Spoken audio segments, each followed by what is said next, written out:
എല്ലാവർക്കും നമ്മുടെ പുതിയ വീഡിയോയിലേക്ക് സ്വാഗതം. ഇന്നത്തെ നമ്മുടെ റെസിപ്പി ഒരു വെറൈറ്റി രുചിയിൽ ചെയ്തിട്ട് എടുക്കാൻ പറ്റിയ നല്ല സൂപ്പർ ടേസ്റ്റി ആയിട്ടുള്ള ഒരു പുഡിംഗ് ആണ് കേട്ടോ. സൽക്കാരങ്ങളിലോ അല്ലെങ്കിൽ എന്തെങ്കിലും വിശേഷപ്പെട്ട ദിവസങ്ങളിലൊക്കെ ഒരു വെറൈറ്റി ടേസ്റ്റിൽ ഒരു പുഡിംഗ് തയ്യാറാക്കണമെന്നുണ്ടെങ്കിൽ തീർച്ചയായിട്ടും നിങ്ങൾക്ക് ചെയ്ത് നോക്കാൻ പറ്റിയ ഒരു റെസിപ്പിയാണ് കേട്ടോ. അടിപൊളിയാണ് കഴിക്കാൻ വേണ്ടിയിട്ട്. അതുപോലെ തന്നെ ഇത് ഉണ്ടാക്കിയെടുക്കാനും ഈസിയാണ്. അപ്പൊ നമുക്കിത് എങ്ങനെയാണ് തയ്യാറാക്കുന്നതെന്ന് ഒന്ന് കണ്ടു നോക്കാം. കൂടാതെ ഈ ഒരു വീഡിയോ കണ്ടുകൊണ്ടിരിക്കുന്ന സമയത്ത് നിങ്ങൾക്ക് ഇഷ്ടപ്പെടുവാണെങ്കിൽ മറക്കാതെ തന്നെ ഒരു ലൈക്ക് ബട്ടണും കൂടി ഒന്ന് ക്ലിക്ക് ചെയ്യണേ. ചാനലൊന്ന് സബ്സ്ക്രൈബ് ചെയ്ത് സപ്പോർട്ടും കൂടി ചെയ്യുക.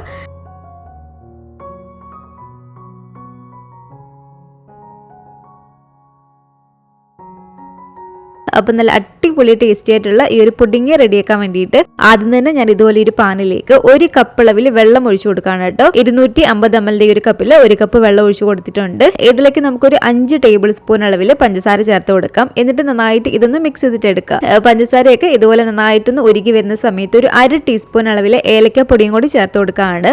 അതുപോലെ തന്നെ നമ്മുടെ ഉണ്ടെങ്കിൽ മാത്രം ഒരു പിഞ്ച് ഇതുപോലെ സഫ്രോൺ ചേർത്ത് കൊടുത്താൽ നല്ലതാണ്. ഇത് തീർത്തും ഓപ്ഷണൽ ആണ്. നമ്മുടെ ഉണ്ടെങ്കിൽ മാത്രം ചേർത്ത് കൊടുത്താൽ മതി. ചേർത്താൽ നല്ലൊരു ഫ്ലേവർ കിട്ടും.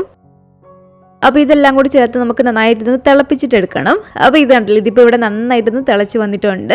ഇനി നമുക്ക് ഫ്ലെയിം അങ്ങ് ഓഫ് ചെയ്ത് കൊടുക്കാം. അതുപോലെ തന്നെ ഈ ഒരു മിക്സിന്റെ ചൂട് ഒരുപാട് അങ്ങ് കുറയണ്ട കേട്ടോ. അത്യാവശ്യം ചെറിയൊരു ചൂടോട് കൂടിയിട്ട് തന്നെയാണ് നമുക്ക് ഈ ഒരു മിക്സ് വേണ്ടത്. അഥവാ നമ്മളിത് റെഡിയാക്കി എടുക്കുന്ന സമയത്ത് അതിന്റെ ചൂട് കുറച്ചൊന്ന് കുറഞ്ഞാൽ വീണ്ടും നമ്മളൊന്നും കൂടി ഒന്ന് ചൂടാക്കിയിട്ട് എടുത്താൽ മതി. ഇനി നമുക്ക് ഇതുപോലെ ഈ ഒരു പാത്രത്തിലേക്ക് 250 ml ഈ ഒരു കപ്പിൽ 2 കപ്പ് അളവിൽ ഞാൻ പാല് ചേർത്ത് കൊടുക്കുകയാണ്. അപ്പോൾ ഇതുപോലെ പാല് ചേർത്തിട്ട് നമ്മൾ നന്നായിട്ടൊന്ന് ഇളക്കിയിട്ടെടുക്കുക. ഇനി ഇതിലേക്ക് നമ്മുടെ മധുരത്തിന് ആവശ്യമായിട്ടുള്ള പഞ്ചസാര ചേർത്ത് കൊടുക്കാം. ഇതിലേക്ക് ഞാനൊരു 5 ടേബിൾ സ്പൂൺ അളവിൽ പഞ്ചസാരയാണ് കേട്ടോ ചേർത്ത് കൊടുത്തിരിക്കുന്നത്. അപ്പോൾ അത് നിങ്ങളുടെ ഒരു മധുരത്തിനനുസരിച്ച് വേണം ഇതിലേക്ക് ചേർത്ത് കൊടുക്കാൻ വേണ്ടിയിട്ട്. ഇതിന് പകരം നിങ്ങൾക്ക് കണ്ടൻസ്ഡ് മിൽക്ക് വേണമെങ്കിലും ചേർത്ത് കൊടുക്കാം കേട്ടോ. കണ്ടൻസ്ഡ് മിൽക്ക് ആണെങ്കിൽ കുറച്ചും കൂടി നല്ലൊരു ടേസ്റ്റ് ഉണ്ടാവും. അപ്പോൾ ഇതുപോലെ ഒരു പഞ്ചസാരയും ചേർത്ത് നന്നായിട്ടൊന്ന് ഇളക്കി പഞ്ചസാര ഒന്ന് ഉരുകി വരുന്ന സമയത്ത് ഇനി നമുക്ക് ഇതുപോലെ ഒരു പാത്രത്തിലേക്ക് ഒരു 2.5 ടേബിൾ സ്പൂൺ അളവിൽ കോൺഫ്ലോർ ചേർത്ത് കൊടുക്കാം. ഇതുപോലെ കോൺഫ്ലോർ ഇല്ലെങ്കിൽ ഇതിന് പകരമായിട്ട് നിങ്ങൾക്ക് കസ്റ്റാർഡ് പൗഡർ വേണമെങ്കിൽ എടുക്കാവുന്നതാണ്. ഇതിലേക്ക് ഇനി നമുക്കൊരു 1/4 കപ്പ് അളവിൽ പാലും കൂടി ചേർത്ത് കൊടുക്കാം. എന്നിട്ട് ഒട്ടും തന്നെ കട്ടകളില്ലാതെ ഇതുപോലെ ഒന്ന് മിക്സ് ചെയ്തിട്ട് എടുക്കുക. ഇനി ഇതിലേക്ക് നമ്മളിതൊരു പിസ്ത ഫ്ലേവറിലാണ് കേട്ടോ ചെയ്തിട്ട് എടുക്കുന്നത്. അതുകൊണ്ട് തന്നെ ഞാൻ ഇതിലേക്ക് ഈ ഒരു പിസ്ത മിക്സ് ഒരു 2-3 ഡ്രോപ്സോളം ഒഴിച്ചു കൊടുക്കുകയാണ്. ഇതിന് പകരം നിങ്ങൾക്ക് പിസ്ത എസൻസ് മാത്രമായിട്ട് വേണമെങ്കിലും ചേർത്ത് കൊടുക്കാവുന്നതാണ് കേട്ടോ. ഇതിലേതെങ്കിലും ഒന്ന് നമ്മൾ ചേർത്ത് കൊടുക്കുക. ഈ ഒരു ചൂടായിട്ട് കിടക്കുന്ന പാലിലേക്ക് നമുക്കിത് ഒഴിച്ചു കൊടുക്കാം. എന്നിട്ട് നന്നായിട്ട് ഒരു മീഡിയം ഫ്ലെയിമിലിട്ട് കൊടുത്തിട്ട് ഇതൊന്ന് ഇളക്കിയിട്ട് എടുക്കുക. ഇത് അത്യാവശ്യം നമുക്ക് നന്നായിട്ടൊന്ന് കുറുകി കിട്ടണം. ഒരുപാട് ഒത്തിരി അങ്ങ് കുറുകി അങ്ങ് പോവല്ല, എന്നാലും അത്യാവശ്യം നന്നായിട്ട് തന്നെ നമുക്കിതൊന്ന് കുറുകി കിട്ടണം. അപ്പോൾ മീഡിയം ഫ്ലെയിമിൽ ലോ ഫ്ലെയിമിൽ മാറ്റി മാറ്റി ഇട്ട് കൊടുത്തിട്ട് ഇത് നമ്മൾ നന്നായിട്ടൊന്ന് ഇളക്കിയിട്ട് എടുക്കുക. നന്നായിട്ട് നമ്മൾ ഇതുപോലെ ഇളക്കി കൊടുത്ത് കഴിയുമ്പോഴത്തേക്കും പെട്ടെന്ന് തന്നെ ഇതങ്ങ് കുറുകി വരും. പക്ഷേ ഈ ഒരു പാകമാകുമ്പോൾ നമ്മൾ നിർത്തരുത്, കുറച്ചും കൂടി നമ്മളിതൊന്ന് കുറുക്കിയിട്ട് എടുക്കേണ്ടതാണ്. അപ്പോൾ കുറച്ച് സമയം കൂടി ഇളക്കി കൊടുത്ത് ഇത് കണ്ടില്ല, ഈ ഒരു പാകത്തിന് വേണോട്ടോ നമ്മളിത് കുറുക്കി എടുക്കാൻ വേണ്ടിയിട്ട്. അപ്പോൾ ഇതുപോലെ ഈ ഒരു കറക്റ്റ് പാകത്തിന് ഈ ഒരു പാലിൻ്റെ ഒരു മിക്സ് ഒന്ന് കുറുകി വന്നാൽ ഇനി നമുക്കിതൊന്ന് മാറ്റി വെക്കാം. അത്യാവശ്യം അതിൻ്റെ ചൂടൊന്ന് കുറഞ്ഞതിന് ശേഷം മാത്രം ഇനി നമുക്ക് ഇതിലേക്ക് മെയിനായിട്ട് ചേർത്ത് കൊടുക്കേണ്ടത് ഇതുപോലെ ഈ ഒരു പിസ്ത സ്പ്രെഡാണ് കേട്ടോ. നമ്മൾ ന്യൂട്രലൊക്കെ വാങ്ങിക്കത്തില്ല ഈ ഒരു ബ്രെഡിലൊക്കെ സ്പ്രെഡ് ചെയ്ത് കഴിക്കാൻ വേണ്ടിയിട്ട്, അതുപോലെ തന്നെ നമുക്ക് പിസ്ത സ്പ്രെഡ് എന്ന് പറഞ്ഞാൽ ഇതുപോലെ ബോട്ടിൽ വാങ്ങിക്കാൻ കിട്ടുന്നതാണ്. അപ്പോൾ ഈ ഒരു പിസ്ത സ്പ്രെഡാണ് കേട്ടോ ഞാനിപ്പോൾ ഇതിലേക്ക് എടുത്തിരിക്കുന്നത്. അപ്പോൾ ഈ ഒരു പിസ്ത സ്പ്രെഡ് ഒരു 2-3 ടേബിൾ സ്പൂണോളം ഇതിലേക്ക് നമുക്ക് ഇട്ട് കൊടുക്കാം. എന്നിട്ട് നന്നായിട്ട് ഒട്ടും തന്നെ കട്ടകളൊന്നും ഇല്ലാതെ ഇതുപോലെ നമ്മളൊന്ന് മിക്സ് ചെയ്തിട്ട് എടുക്കുക. അപ്പോൾ 3 ടേബിൾ സ്പൂൺ അളവിൽ ആ ഒരു പിസ്ത സ്പ്രെഡും കൂടി ചേർത്ത് കൊടുത്തിട്ട് നന്നായിട്ട് ഞാനിതൊന്ന് മിക്സ് ചെയ്ത് എടുത്തിട്ടുണ്ട്. അപ്പോൾ ഇത് ഞാനൊന്ന് മാറ്റി വെക്കുകയാണ്. ഇനി നമുക്ക് ഇതിലേക്ക് വേണ്ടത് ഇതുപോലെ റസ്ക് ആണ് കേട്ടോ. ഈ ഒരു റസ്കിന് പകരം നിങ്ങൾക്ക് ബ്രെഡ് വേണമെങ്കിൽ എടുക്കാവുന്നതാണ്. ഇനി നമ്മൾ ഏത് പാത്രത്തിലാണോ ഈ ഒരു പുഡിംഗ് സെറ്റ് ചെയ്യുന്നത് ആ ഒരു പാത്രത്തിന് ഈ ഒരു സൈഡിലെല്ലാം തന്നെ ആ ഒരു പിസ്ത സ്പ്രെഡ് ഇതുപോലെ ഞാനൊരു പൈപ്പിംഗ് ബാഗിലാക്കിയിട്ടുണ്ട്. എന്നിട്ട് നമ്മൾ ഇതുപോലെ ചെറിയ ചെറിയ ലൈൻ പോലെ ഇങ്ങനെ ഒന്ന് ആക്കി കൊടുക്കുക. ഈ ഒരു ട്രേ ഇതുപോലെ ഒന്ന് ചെറുതായിട്ടൊന്ന് ഡെക്കറേറ്റ് ചെയ്യാൻ വേണ്ടിയിട്ടാണ്. അപ്പോൾ ഇതുപോലെ ഒന്ന് സ്പ്രെഡ് ചെയ്ത് കൊടുത്തിട്ടുണ്ട്. ഇതിലേക്ക് ഓരോ റസ്കും ഇതുപോലെ ഒന്ന് അടുക്കി വെച്ച് കൊടുക്കുക. ആ ഒരു ഗ്യാപ്പുള്ള ഭാഗങ്ങളിലെല്ലാം തന്നെ നമ്മൾ ഇതുപോലെ റസ്ക് കട്ട് ചെയ്തിട്ട് ആ ഒരു ഗ്യാപ്പ് നമ്മൾ ഫില്ല് ചെയ്ത് കൊടുക്കേണ്ടതാണ്. ഇതുപോലെ നേരത്തെ നമ്മളൊരു റസ്ക് ഫുള്ളായിട്ടൊന്ന് സ്പ്രെഡ് ചെയ്ത് കൊടുത്തതിന് ശേഷം ഇതിൻ്റെ മുകളിലേക്ക് നമ്മൾ ആദ്യം റെഡിയാക്കി വെച്ചിട്ടുള്ള ഒരു മിക്സില്ലേ അതിൻ്റെ ഒരു ചൂട് കുറഞ്ഞിട്ടുണ്ടെങ്കിൽ നമ്മൾ ചെറുതായിട്ടൊന്ന് ചൂടാക്കണം കേട്ടോ. ചെറിയ ചൂടോട് കൂടിയിട്ട് തന്നെ വേണം ഇതിലേക്ക് നമ്മൾ ഒഴിച്ചു കൊടുക്കാൻ വേണ്ടിയിട്ട്. എങ്കിലേ ആ ഒരു റസ്ക് ഒന്ന് കുതിർന്ന് കിട്ടത്തുള്ളൂ. അല്ലെങ്കിൽ ഈ ഒരു ചെറിയ ചൂടുള്ള ഈ ഒരു മിക്സിൽ റസ്ക് ആദ്യം ഇതുപോലെ ഒന്ന് കുതിർത്തതിന് ശേഷം ഇതിലേക്ക് വെച്ച് കൊടുത്താലും മതി. ഏത് രീതിയിൽ വേണമെങ്കിലും നിങ്ങൾക്ക് ചെയ്യാം. ഇങ്ങനെ ചെയ്യുമ്പോൾ അതിൻ്റെ എല്ലാ ഭാഗത്തും ആ ഒരു മിക്സ് ആകാൻ വേണ്ടിയിട്ട് ശ്രദ്ധിക്കുക. അപ്പോൾ ഈ ഒരു റസ്കിന്റെ എല്ലാ ഭാഗത്തും ആകുന്ന രീതിയിൽ ഇതുപോലെ ഒരു മിക്സ് ഞാനൊന്ന് ഒഴിച്ചു കൊടുത്തിട്ടുണ്ട്. അപ്പോൾ അങ്ങനെ ഒഴിച്ചു കൊടുത്ത് ആ ഒരു റസ്ക് നമ്മളൊന്ന് കുതിർത്തതിന് ശേഷം ഇനി ഇതിന്റെ മുകളിലേക്ക് ഈ ഒരു മിക്സിൽ അത് നമുക്കൊന്ന് ഒഴിച്ചു കൊടുക്കാം. പകുതിയോളം ഒഴിച്ചു കൊടുക്കുക. പകുതിയോളം എല്ലാ ഭാഗത്തും എത്തുന്ന രീതിയിൽ ഇതുപോലെ ഒന്ന് ഒഴിച്ചു കൊടുത്തതിന് ശേഷം ഇതിന്റെ മുകളിലേക്ക് ഇഷ്ടമുള്ള നട്ട്സ് ഒക്കെ നമുക്ക് ഇട്ട് കൊടുക്കാം. ഞാനിപ്പോൾ ഇത് പിസ്ത ഫ്ലേവറിൽ ചെയ്യുന്നതുകൊണ്ട് തന്നെ പിസ്ത ചെറുതായിട്ട് പൊടിച്ചിട്ട് കൊടുക്കുകയാണ്. പൊടിക്കാതെ വെറുതെ ചെറുതായിട്ട് കട്ട് ചെയ്തിട്ട് വേണമെങ്കിലും ഇട്ട് കൊടുക്കാവുന്നതാണ്. അതുപോലെ തന്നെ വീണ്ടും ഇതിന്റെ മുകളിലേക്ക് നമ്മളൊരു റസ്ക് ഫുള്ളായിട്ടൊന്ന് അടുക്കി വെച്ച് കൊടുക്കുക.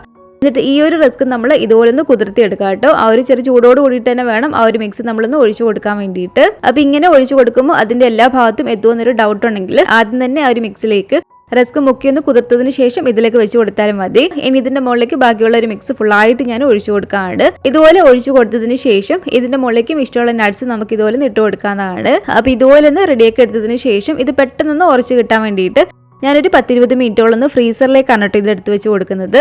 ഫ്രിഡ്ജിൽ താഴെ വെക്കുകയാണെങ്കിൽ കുറച്ചധികം സമയം വെക്കേണ്ടി വരും. അപ്പോൾ പെട്ടെന്നൊന്ന് ഉറച്ചു കിട്ടാൻ വേണ്ടിയിട്ട് ഒരു 15-20 മിനിറ്റോളം ഇത് ഞാൻ ഫ്രീസറിലേക്കൊന്ന് എടുത്ത് വെച്ച് കൊടുക്കുകയാണ്. അപ്പോൾ ഒരു 20 മിനിറ്റ് ഒക്കെ കഴിഞ്ഞതിന് ശേഷം ഇതുപോലെ ഒരു പാത്രത്തിലേക്ക് 1 കപ്പ് അളവിൽ നല്ല തണുത്ത വിപ്പിംഗ് ക്രീം ഒഴിച്ചു കൊടുത്തിട്ടുണ്ട്.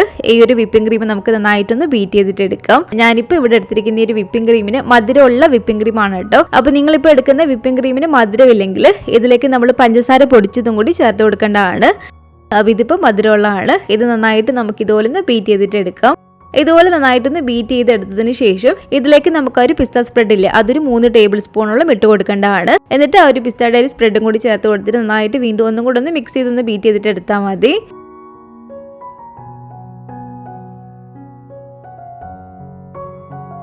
അപ്പോൾ ഇതും ഇവിടെ റെഡി ആയിട്ടുണ്ട്. ഏകദേശം ഒരു 20 മിനിറ്റ് ഒക്കെ ഫ്രീസറിൽ വെച്ച് കഴിയുമ്പോഴത്തേക്കും അത് അത്യാവശ്യം ഒന്ന് ഉറച്ച് കിട്ടിയിരിക്കും. ഇനി ഇതിന്റെ മുകളിലേക്ക് നമുക്ക് ഒരു ക്രീം ഫുള്ളായിട്ടൊന്ന് സ്പ്രെഡ് ചെയ്ത് കൊടുക്കാം. അതിന്റെ എല്ലാ ഭാഗത്തും എത്തുന്ന രീതിയിൽ ഇതുപോലെ നമ്മളൊരു ക്രീം ഒന്ന് സ്പ്രെഡ് ചെയ്ത് കൊടുക്കുക. അപ്പോൾ ഇതുപോലെ ഞാനൊന്ന് സ്പ്രെഡ് ചെയ്ത് കൊടുത്തിട്ടുണ്ട്. അതിനുശേഷം ഇതിന്റെ മുകളിലേക്ക് നമുക്ക് ഇഷ്ടമുള്ള രീതിയിൽ ഇത് ഡെക്കറേറ്റ് ചെയ്തിട്ട് എടുക്കാനാണ്. ഞാനിപ്പോൾ ഒരു പിസ്തയുടെ ഒരു സ്പ്രെഡ് വെച്ചിട്ട് തന്നെ ഇതുപോലെ ഫുള്ളായിട്ടൊന്ന് ലൈൻ പോലെ ഇങ്ങനെ ഒന്ന് വരച്ചു കൊടുക്കുകയാണ്.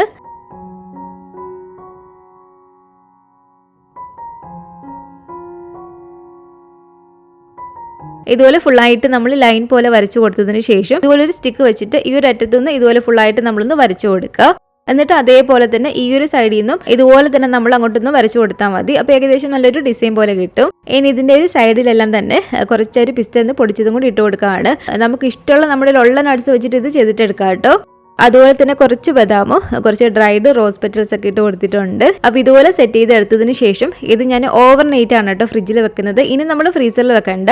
ഇതിനെ നമുക്ക് ഫ്രിഡ്ജിലേക്ക് എടുത്ത് വെച്ച് കൊടുക്കാം. ഒരു ഓവർനൈറ്റ് ഒക്കെ ഇരുന്ന് കഴിയുമ്പോഴത്തേക്കും നന്നായിട്ട് നമുക്കിത് സെറ്റായി കിട്ടും. അത്രയും സമയമൊക്കെ വേണ്ടി വരും കേട്ടോ ഇത് നന്നായിട്ട് നമുക്കൊന്ന് ഉറച്ച് കിട്ടാൻ വേണ്ടിയിട്ട്. അപ്പോൾ ഓവർനൈറ്റ് ഇരുന്ന് നന്നായിട്ടൊന്ന് സെറ്റായി വന്നതിന് ശേഷം ഇത് ഞാനൊന്ന് കട്ട് ചെയ്തും കൊണ്ടൊന്ന് എടുത്തിട്ടുണ്ട്. ഇപ്പോൾ കണ്ടില്ല, നല്ല അടിപൊളി ടേസ്റ്റി ആയിട്ടുള്ള പിസ്തയുടെ ഒരു ഫ്ലേവർ നന്നായിട്ട് അറിയാൻ പറ്റിയ ഈ ഒരു പുഡിംഗ് ഇവിടെ റെഡി ആയിട്ടുണ്ട്. നമ്മുടെ വീട്ടിൽ എന്തെങ്കിലും വിശേഷപ്പെട്ട ദിവസങ്ങളോ എന്തെങ്കിലും സൽക്കാരങ്ങളൊക്കെ വെറൈറ്റി ആയിട്ട് നിങ്ങൾക്ക് ചെയ്ത് നോക്കാൻ പറ്റിയ ഒരു അടിപൊളി പുഡിംഗ് തന്നെയാണ്. അപ്പോൾ ഇതുപോലെ നിങ്ങൾ ഉണ്ടാക്കി നോക്കുകയാണെങ്കിൽ നിങ്ങളുടെ അഭിപ്രായങ്ങളൊക്കെ മറക്കാതെ തന്നെ നമ്മുടെ കമന്റ് ബോക്സിൽ ഒന്ന് വന്നറിയിക്കണേ. അതുപോലെ തന്നെ ഈ ഒരു വീഡിയോ ഇഷ്ടപ്പെട്ടെങ്കിൽ മറക്കാതെ തന്നെ ആ ഒരു ലൈക്ക് ബട്ടണും കൂടി ഒന്ന് ക്ലിക്ക് ചെയ്യുക. നിങ്ങളുടെ ഫാമിലിയും ഫ്രണ്ട്സും ഒക്കെ ആയിട്ട് നമ്മുടെ ഈ ഒരു വീഡിയോ ഒന്ന് ഷെയർ ചെയ്ത് കൊടുക്കുക.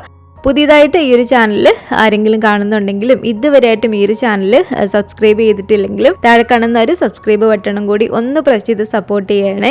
കൂട്ടത്തിൽ കാണുന്ന ബെല്ലൈക്കണും കൂടി ഒന്ന് ക്ലിക്ക് ചെയ്ത് അതിൽ ഓൾ എന്നൊരു ഓപ്ഷൻ തന്നെ കൊടുക്കുകയാണെങ്കിൽ ഞാൻ പുതിയ പുതിയ റെസിപ്പികളൊക്കെ ഇടുന്ന സമയത്ത് നിങ്ങൾക്ക് അതിന്റെ നോട്ടിഫിക്കേഷൻ കിട്ടുന്നതായിരിക്കും. ഇൻഷാ അല്ലാഹ് വീണ്ടും നമുക്ക് ഇതുപോലെ നല്ലൊരു റെസിപ്പി ആയിട്ട് കാണാം.